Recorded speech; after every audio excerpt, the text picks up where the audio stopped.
Alors en manchette aujourd'hui, Lavaltrie devient une communauté bleue et Yves Perron aborde le blocage des voies ferrées.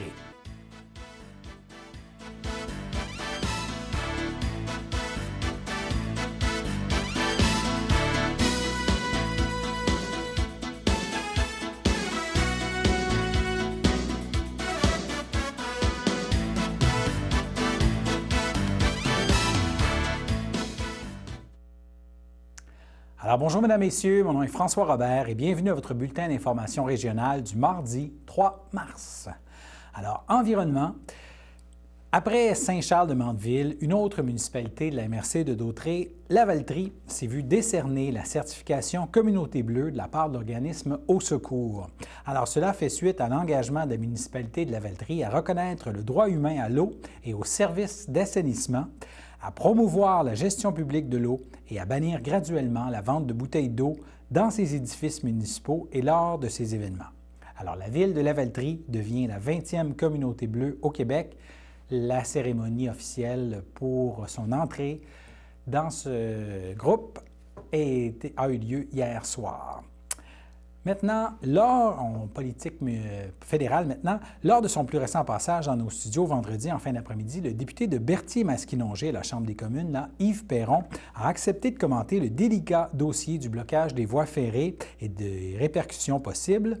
On sait que malgré des progrès dans les négociations avec les chefs héréditaires Wet'suwet'en, plusieurs barricades demeurent à plusieurs endroits à travers le pays. Alors, voici la partie de notre entretien où il en est question. Tant qu'à vous avoir en studio, pouvez-vous nous parler aussi de la position du Bloc dans le dossier des voies ferrées? Il y a des blocus à plusieurs endroits au pays. Ça a des répercussions. Bien sûr, on pense à la question du propane pour les agriculteurs, mais ce n'est pas les seuls types de répercussions. On interviewait il n'y a pas longtemps le PDG de la compagnie Richard ici à Berthierville qui disait qu'il y avait des problèmes d'approvisionnement, certaines pièces qui devaient venir de Chine, des problèmes aussi à expédier ces produits dans des quincailleries dans l'ouest du pays. Et pour une entreprise comme Richard, les outils à Richard, ça implique aussi des pénalités de livraison parce qu'ils n'ont pas les intrants, donc ils font leur possible pour les avoir avec des délais. Si les bateaux passent par Montréal, je pense qu'elle m'a expliqué que c'était 20 jours de plus. Mais ce 20 jours-là, à un moment donné, quand tu livres dans les grandes quincailleries, les outils, il y a des pénalités, là. Oui. Que ça met en péril nos entreprises. Il y a des cas plus particuliers. J'ai un citoyen en Mauricie qui m'a contacté. Il y a des wagons sur le passage à niveau qui mènent à sa terre pour la sériculture. Il n'est pas capable d'y aller. Ça fait plus que 20 jours. C'est que je suis en train de faire des démarches auprès des autorités du CN pour dire envoyer quelqu'un pour détacher des wagons. On va étasser 10 pieds, puis il va pouvoir... Il y a un paquet de trucs, mais au-delà de ça, l'impact économique est très, très grave. Là, il y a des bateaux qui accostent aux États-Unis à la place d'accoster au Canada. Oui. Est-ce qu'on veut vraiment qu'ils prennent l'habitude de faire ça? Tu sais, le chemin de fer, là, je pense qu'on s'en rend compte. De toute façon, historiquement, ce pays-là a été construit là-dessus. Et le lien économique est important. Et qu'on soit indépendant ou non, on aura toujours du commerce. C'est essentiel. Il faut protéger ça, il faut développer ça. Notre position là-dessus, puisque vous m'avez posé la question. Bien sûr. Dès le départ, on a été la position raisonnable, située entre le Parti libéral du Canada qui dit « on fait rien, on est ouvert au dialogue, mais ils ne veulent pas nous rencontrer. » C'était ça pendant plusieurs jours. Oui. Pendant les 10 premiers jours de la crise, le premier ministre du Canada était en Afrique, en train d'essayer de faire des démarches pour obtenir un siège au Conseil de sécurité de l'ONU, alors qu'il y a une crise nationale dans son propre pays. Moi, je pense que tu perds de la crédibilité quand tu ne rentres pas dans ton propre pays dans les premiers jours pour faire une intervention sur la crise. Le gros problème, c'est qu'on a un premier ministre qui n'a aucun leadership et c'est assez surréaliste en Chambre. On le voit, là... c'est pas simple à régler, une crise. Non, je sais, mais tu sais, on le voit quelques minutes à la télé, là, mais toute la journée à la Chambre des communes, ils avaient l'air complètement dépassés. Donc, l'inaction, en même temps, c'est pas simple à régler. Vous avez tout à fait raison, mais il faut faire quelque chose. Moi, attendre plus de 10 jours avant que le ministre responsable des services aux Autochtones aille rencontrer les gens, ça n'a pas de bon sens. 10 jours, c'est déjà beaucoup trop long. Alors, il y a eu une action là. De l'autre côté, il y avait le clan conservateur qui disait « on rentre dans le tas ». pas une bonne idée non plus, là. On se souviendra de 90 et ainsi de suite. Donc, nous, ce qu'on a dit, c'est, regardez, la problématique est en Colombie-Britannique contre le gazoduc Coastal GasLink. On suspend les travaux temporairement, on retire la GRC du territoire, ils retirent leur barrage, on ouvre le dialogue. Et là, le dialogue, il prendra le temps qu'il prendra, c'est pas grave, tant que les barrages sont soulevés. On n'a pas voulu appliquer les solutions du Bloc jusqu'à cette semaine. En fait, la semaine dernière, la GRC a retiré son poste de commande du territoire, mais continuait à patrouiller. Donc là, les autres, ils disaient, ils ne sont pas partis pour vrai, ils patrouillent. Là, cette semaine, on a arrêté les travaux 2 jours. Ils sont en train de discuter là. Fait que les solutions du Bloc, est-ce qu'elles étaient raisonnables? Est-ce qu'elles étaient réalisables? Est-ce qu'elles peuvent permettre d'avoir un cheminement dans ce dossier-là? Bien, je pense qu'on est en train de répondre oui à cette question-là. Du moins, je l'espère sincèrement. Là, il manque une étape, c'est qu'il faut que les barrages lèvent. Si on a suspendu les travaux, puis on a retiré la GRC, c'était les 2 conditions qui étaient émises. À un moment donné, il faut que ce soit donnant-donnant aussi, là. C'est l'étape qui manque. Mais on a bon espoir que ça serait que dans les prochains jours, je l'espère sincèrement, parce que nos producteurs agricoles, là, c'est les propanes. À l'automne, c'était le grain. Là, on parle des productions avec des animaux vivants, là. Avec des milliers de poulets. Le bien-être animal, c'est bien à la mode, là. C'est important aussi, mais ça va être un enjeu, là. Et c'est ça. Le ministre de l'Économie du Québec, Pierre Fitzgibbon, a évoqué le fait qu'une crise comme celle-là, ça montre que peut-être le projet de GNL Québec pourrait être compliqué à réaliser. Est-ce que vous comptez vous positionner davantage face à ce projet-là, de montrer que peut-être... En fait, notre position a toujours été la même. C'est que on a des institutions au Québec. Le Bureau d'audience publique sur l'environnement, qu'on appelle communément le BAP. Ces gens-là sont formés pour évaluer ça. Ils doivent être mandatés. Ce qu'on dit, il y a 2 choses. C'est le BAP qui doit se positionner là-dessus. Donc, c'est pas à nous à venir dire au gouvernement du Québec quoi faire. D'ailleurs, au Bloc québécois, on va toujours éviter de faire ça parce que c'est une de nos principales raisons d'être, c'est d'empêcher Ottawa de toujours venir dire à Québec quoi faire. Et donc, il faut que ce soit évalué par le Bureau d'audience publique, mais il faut que ce soit évalué aussi dans sa globalité. Des fois, on veut couper les parties, le projet en différentes parties pour en diminuer les impacts. Je pense qu'il faut que ça soit évalué. Puis le BAP nous dira quoi faire. Tu sais, la position, dans le fond, c'est celle-là. Puis c'est la position qu'on avait pendant la campagne électorale, qui parfois ne satisfaisait pas les gens qui nous questionnaient, mais il y a des étapes à suivre. Et si les consultations se déroulent bien, advenant que ce soit approuvé, là, ou advenant qu'ils veulent cheminer, peu importe, là, l'important, c'est de faire bien les étapes. En Colombie-Britannique, moi, j'ai bien l'impression qu'il y a eu des étapes qui ont été escamotées, là. On se fie beaucoup sur les structures. Là, dans l'argumentaire, entre autres, qui est utilisé par les conservateurs, on dit le conseil de bande a été en faveur. Oui, le conseil de bande, créé par la loi sur les Indiens de 1876. Les chefs héréditaires, c'est autre chose. Et traditionnellement, eux autres, ils ont comme le devoir de protéger le territoire. Je ne dis pas qu'ils ont raison, je ne dis pas qu'ils ont tort, là. Je veux juste essayer d'expliquer que c'est très complexe comme situation. Puis, dans le fond, ça vient de où? Ça vient de la fameuse Constitution où on traite les Autochtones. Premièrement, la loi s'appelle encore la loi sur les Indiens, pour vous donner une idée comment ça peut être dépassé comme concept, et qui a créé tout ce système-là de réserve. Puis je pense qu'il faut revoir ça en profondeur puis créer un partenariat. Et c'est ce qu'on veut faire dans un Québec indépendant. Je pense que ce serait une belle occasion de le faire. Oui. Mais là, pour la Colombie-Britannique, on les mettra pas dans le Québec, là. Mais il y a là des discussions puis des consultations, je pense, qui ont été mal faites. Je ne sais pas si ça répond. Je pense que ça répond à la question. Mais pour GNL Québec, ça pourrait causer problème parce qu'il y aurait justement beaucoup de personnes... Tout dépend comment les choses sont faites et tout dépend comment on respecte les institutions. Mais la base, je la répète, Bureau d'audience publique, évaluation, puis évaluation globale du projet. Merci d'être venu en studio nous parler de ça. Ça fait grandement plaisir. Au plaisir de vous recevoir en studio à nouveau. N'importe quand. Merci. Alors, nous vous présenterons l'autre segment de l'entrevue avec M. Perron au cours des prochains jours, mais pour l'instant, nous passons à notre première pause. Je m'appelle Joanne Boudreau. J'ai 59 ans, approche de la soixantaine bientôt. Et puis, ma profession, je suis aide à domicile, préposée d'aide à domicile. J'aime ça. D'un, il faut aimer ça. Il faut aimer les gens, c'est certain, parce qu'on n'arrive pas là si on n'aime pas les gens en partie. Le bambou a aimé faire à manger, faire du ménage, de l'accompagnement. Mais la base, il faut aimer les gens. Parce que je me dis, si tu n'aimes pas les gens, va pas là, va pas dans ça. Mais ça nous apporte tellement. Il ne faut pas passer à côté.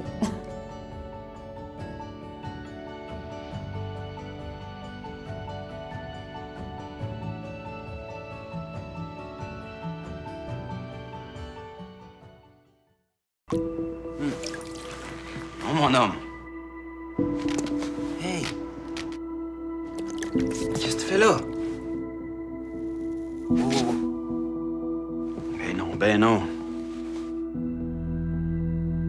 Pourquoi t'as fait ça? Écoute-tu? Écoute! Calme-toi! Toi, calme-toi. Fais-tu exprès? Contre la violence conjugale, on doit tous intervenir.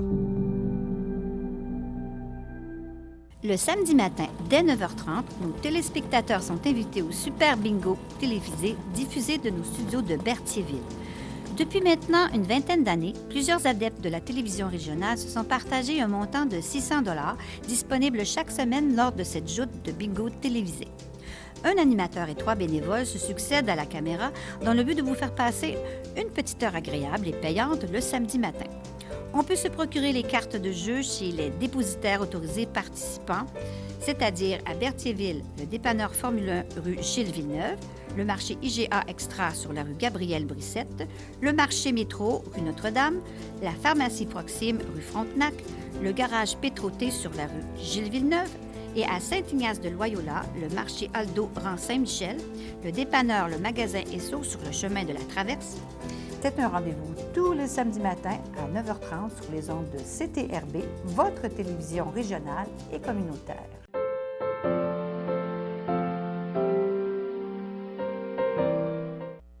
Alors, au chapitre des anniversaires pour ce mardi 3 mars, la FADOC de l'Île-du-Pas souhaite un joyeux anniversaire à Claudette Clément et Patrick Valois, alors que l'Arche d'or de Lanoret souligne l'anniversaire de Micheline Boucher. Alors, c'était les anniversaires du jour. Maintenant, l'Association forestière de la Naudière propose un rallye forestier au flambeau durant la semaine de relâche. Alors, ce sera ce jeudi, le 5 mars, de 19h à 21h à la pépinière de Berthier, à Sainte-Geneviève de Berthier. Pour les membres de l'association, c'est 10 $. Pour les non-membres, 12 $, taxes incluses. Alors, c'est la possibilité de vous promener en raquette sur le site de la pépinière de Berthier avec un naturaliste pour un rallye forestier. C'est une activité là, parfaite pour les familles, on le devine. Et il y a un feu de joie et un breuvage chaud aux saveurs forestières qui vous attendent à la fin de l'activité. Les réservations sont obligatoires. Vous pouvez téléphoner au 450-836-1851, le poste 3. 450-836-1851, le poste 3, ou par courriel éducation@aflanaudière.org. Je répète, éducation@af comme Association forestière, lanaudière.org. Maintenant, cinéma. Les Petites Vues du Cabas vous présentent pour la relâche scolaire le film Jouer avec le feu le 5 mars à 13h30 pour la modique somme de 3 $ et c'est gratuit pour les enfants de 2 ans et moins. Alors, voici la bande-annonce du film. Messieurs, on est des pompiers parachutistes, la meilleure équipe de pompiers d'élite au monde. Faut donner le meilleur de nous-mêmes, chaque seconde de chaque jour. Faites-moi descendre. Faites ce que je dis et faites-le maintenant. Il a dit maintenant. Feu vert pour l'extraction. Hein? Quoi?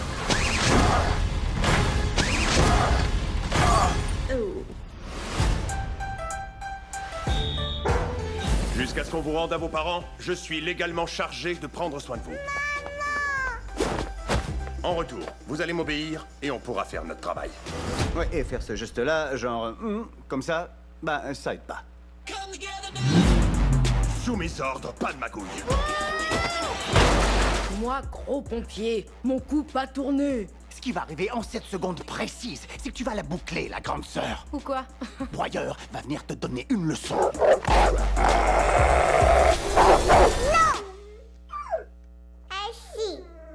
Qu'est-ce qui s'est passé? Le bébé a brisé votre chien à soupe. Quand je suis distrait, j'arrive pas à faire mon travail. Où est passé votre esprit d'enfant? Soupe, on vous a tué?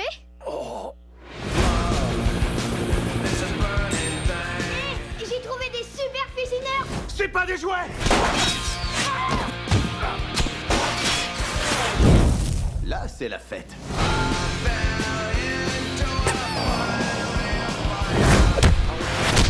Mais quel genre de pompier vous êtes? C'est dur à croire, mais il est gentil au fond.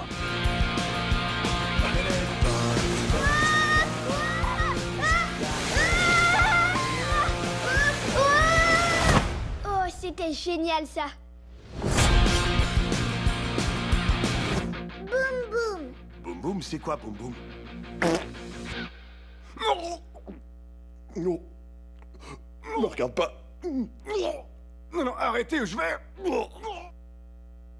Alors, c'est aux Petites Vues du Cabas, au Centre d'action bénévole de Dautré, le 5 mars à 13h30.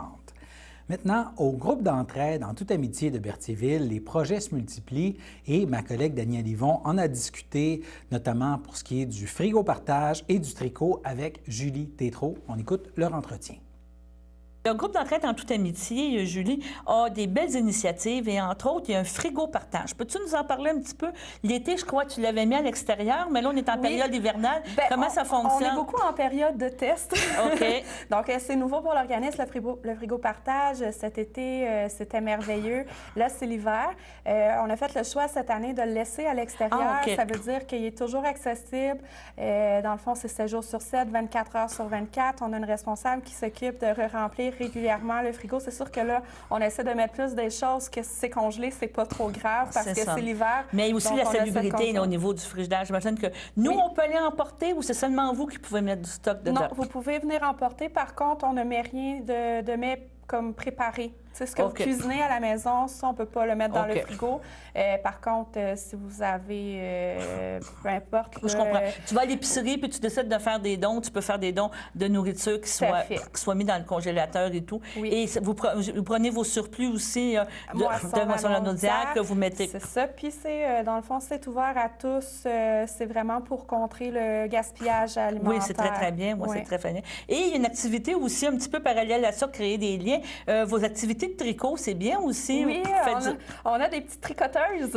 Ah oui, oui, parce que j'ai vu que vous aviez remis aussi des mitaines, des tucs, des choses en fin d'année. Là, Oui, ils travaillent vraiment fort. Dans le fond, c'est des dames qui sont venues nous voir à un moment donné et qui disaient hey, nous, on aimerait ça tricoter. Fait que maintenant, ils se rassemblent à tous les vendredis après-midi entre 13h et 15h. Ils viennent tricoter à l'organisme. Donc, si vous avez envie de venir tricoter avec elle, juste nous contacter, là, puis vous allez pouvoir vous joindre au groupe. Pas de problème. 450-836-6966, c'est bien ça? Oui. Et nous passons maintenant à notre seconde pause. Oh, mon homme. Hey. Qu'est-ce que tu fais là? Oh. Ben non. Pourquoi t'as fait ça? Écoute-tu? Écoute! Calme-toi! Toi, calme-toi. Fais-tu exprès? Contre la violence conjugale, on doit tous intervenir. La Victoire de l'amour fête ses 25 ans et CTRB vous convient à un merveilleux spectacle auquel participeront des artistes comme Natacha Saint-Pierre, Mélissa Bédard, Sœur Angèle, Marcia Pilote et plusieurs autres artistes talentueux. Le tout aura lieu le 6 juin prochain en après-midi à la salle Maurice O'Brady de Sherbrooke. Le départ se fera en autocar de Berthierville à 9h et le prix du billet est de 99 $ incluant un repas au buffet des continents. Les places sont limitées, alors réservez au plus tôt en téléphonant au 450-836-5103 ou 450-758-1670. Alors, n'hésitez pas à venir passer un moment très agréable pour débuter l'été 2020.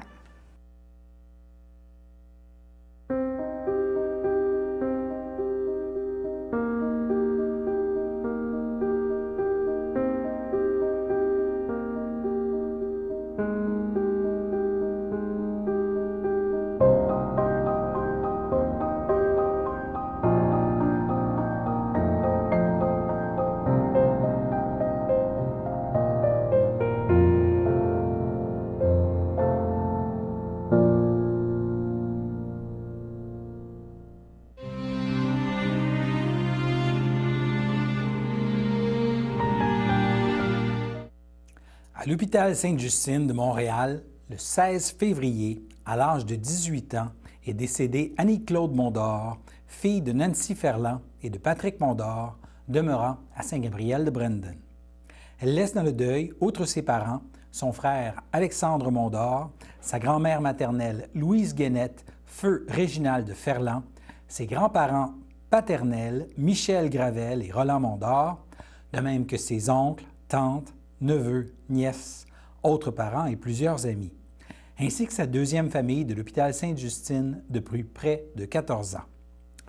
La famille accueillera parents et amis le vendredi 6 mars de 19 à 22 heures et le samedi 7 mars dès 11 heures au complexe funéraire F. Thériault du 741 rue Notre-Dame à Berthierville et suivra un hommage à la vie qui sera célébré à la chapelle du complexe samedi à compter de 14h30.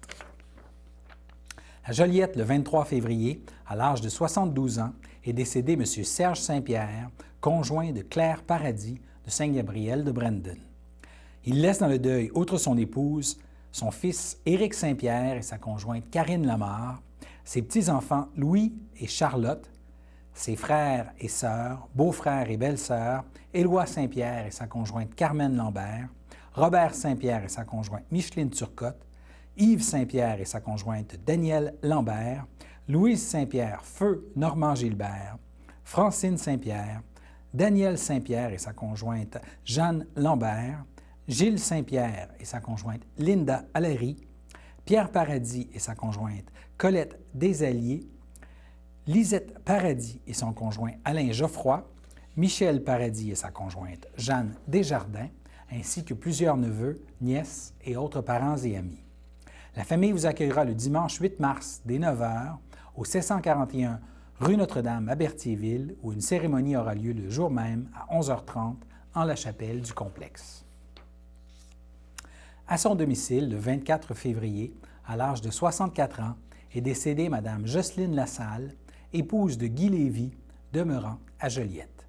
Elle laisse dans le deuil, outre son époux, ses enfants, José Pilon et sa conjointe Stéphane Robillard, Ghislain Pilon et sa conjointe Mélanie Gervais, Mélanie Pilon et son conjoint Kevin Lane, Fanny Lévy et son conjoint François Robillard, Manuel Lévy et sa conjointe Emmanuela Robillard, de même que ses petits-enfants Zoé et Zach Robillard, Charles, Mélodie, Guillaume et Marielle Pilon, ses arrière-petits-enfants Hugo et Amy Lane, Joémie, Olivier et Delphée Robillard, ses frères et leurs conjointes, Charles Lassalle et sa conjointe Sonia Maric, Michel Lassalle et sa conjointe Marielle Bellé, Robert Lassalle, Claude Lassalle et sa conjointe Sylvie Robillard, Mario Lassalle et sa conjointe Céline Grégo, de même que ses beaux-frères et sa belle-sœur,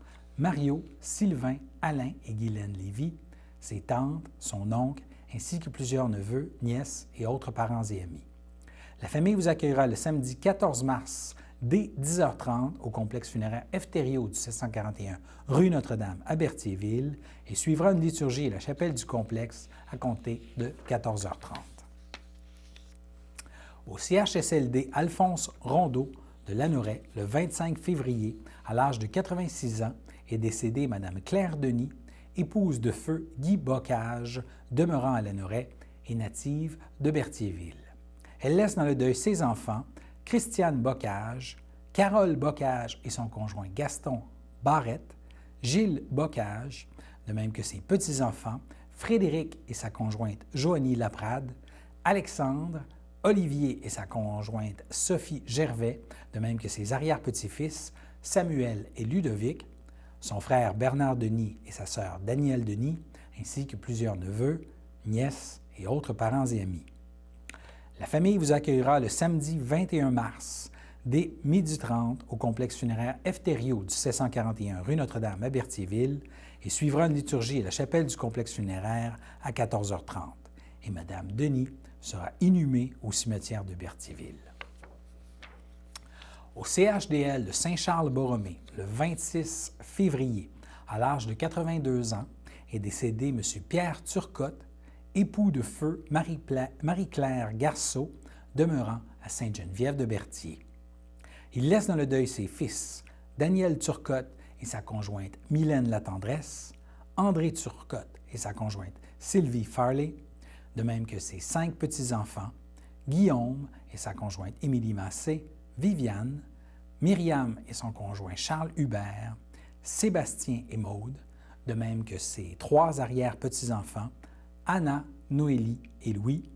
Il laisse aussi dans le deuil ses frères et ses sœurs, ses beaux-frères et belles-sœurs, Louis Turcotte, Lise Turcotte-Gauthier et son conjoint Gilles Désiel, Monique Turcotte et son conjoint André Couture, Raymond Poulain et sa feu Claire Turcotte, Diane Vincent, feu Gérard Turcotte, Colette Bergeron, feu Jean Turcotte, ainsi que plusieurs neveux, nièces et autres parents et amis. La famille accueillera parents et amis le samedi 14 mars dès 13h en l'église de Sainte-Geneviève où suivront les funérailles à 14h. Et M. Turcotte sera inhumé au cimetière de Berthier à une date ultérieure.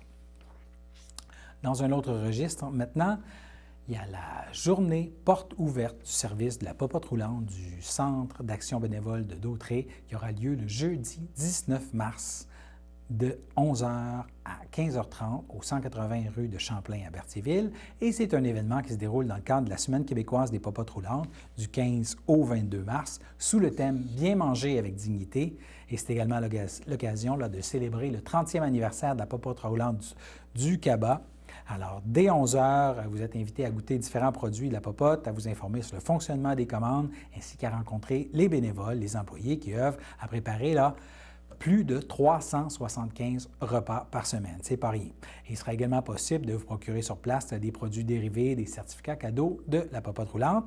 Et dès 15h, il y aura un vin d'honneur qui sera servi, des allocutions et des témoignages pour clore l'événement. Pour toute information, vous pouvez téléphoner au CABA au 450-836-7122. Et nous passons maintenant à la météo.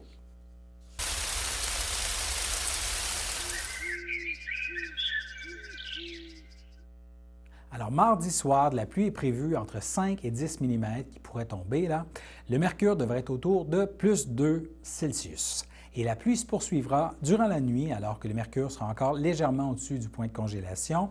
Il y a un 5 mm de pluie qui pourrait tomber durant la nuit. Et mercredi matin, ce sera nuageux avec des éclaircies et un mercure de plus 2. Et mercredi après-midi, ce sera plutôt nuageux, mais relativement chaud pour la saison avec plus 4 degrés Celsius. Alors voilà, c'était vos informations sur les ondes de CTRB. Revenez-nous demain pour d'autres informations régionales. Excellente fin de journée à tous nos téléspectateurs. Merci beaucoup.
Sachez que vous pouvez nous faire part de vos commentaires, soit pour une annonce gratuite sur notre babillard ou toute autre suggestion en nous rejoignant par téléphone au 450-836-5103, 450-836-5103, ou bien par courriel tvcberthierville@hotmail.com, sur Facebook en écrivant Facebook CTRB. Et surtout, n'hésitez pas à visiter notre chaîne YouTube afin d'y retrouver une grande partie de notre programmation sur YouTube CTRB. Les émissions sont classées par catégorie, vous permettant de chercher moins longtemps. Vous pouvez aussi cliquer sur le rectangle rouge « S'abonner » pour être à l'affût des dernières émissions enregistrées.